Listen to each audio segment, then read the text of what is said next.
নমস্কাৰ বন্ধু বান্ধৱীসকল, DM motivation আছামলৈ স্বাগতম জনাইছোঁ।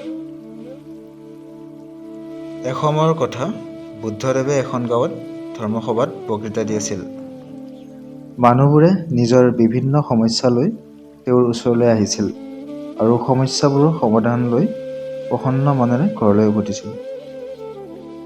সেই সময়ত ৰাস্তাৰ কাষত এজন দুখীয়া ব্যক্তি বহি আছিল আৰু বুদ্ধদেৱৰ ধৰ্মসভালৈ অহা যোৱা কৰা ব্যক্তিসকলক সূক্ষ্মভাৱে নিৰীক্ষণ কৰিছিল।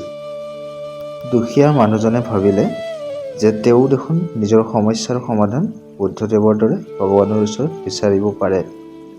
সেইটো ভাবিয়েই তেওঁ বুদ্ধদেৱৰ কাষ চাপিল। তেওঁ পোনপ্ৰথমে বুদ্ধদেৱক প্ৰণাম কৰিলে আৰু সুধিলে, প্ৰভু, এই গাঁৱৰ প্ৰায়বোৰ মানুহেই সুখী আৰু ধনেৰে সমৃদ্ধ, তেনেস্থলত মই দুখীয়া কিয়? এই কথা শুনি বুদ্ধদেৱে হাঁহিলে আৰু ক'লে, তুমি দুখীয়া আৰু ধনহীন এইবাবেই হোৱা কাৰণ তুমি কাকোৱেই একো নিদিয়া। এই কথাত দুখীয়া ব্যক্তিজন আচৰিত হ'ল আৰু ক'লে, প্ৰভু, মোৰ ওচৰত আনক দিবলৈ একোৱেই নাই। মই নিজেই জীয়াই থকাটোও জটিল হৈ পৰিছে।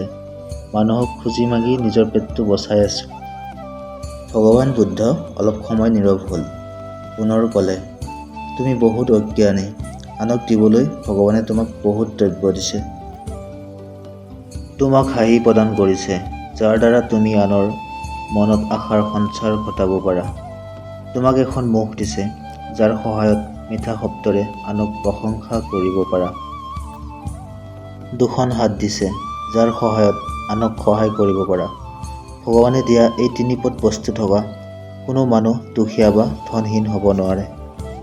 ধনী দুখীয়াৰ বিচাৰ মানুহৰ মনৰ এটা ভ্ৰমহে মাত্ৰ, যিটোৰ অৱস্থিতি আমাৰ মনৰ বাহিৰত হোৱা উচিত। কেতিয়াও মনত নিজকে ধনহীন ভাৱ আহিবলৈ নিদিবা। দৰিদ্ৰতা নিজেই আঁতৰি যাব। বুদ্ধৰ এই উপদেশত মানুহজন চমকি উঠিল আৰু এই উপদেশক জীৱনৰ আদৰ্শ হিচাপে গ্ৰহণ কৰিলে। নিজকে দুখীয়া বা ধনহীন বুলি তেওঁ আৰু কাহানিও দুখী নহ'ল। Thanks for ৱাটছ।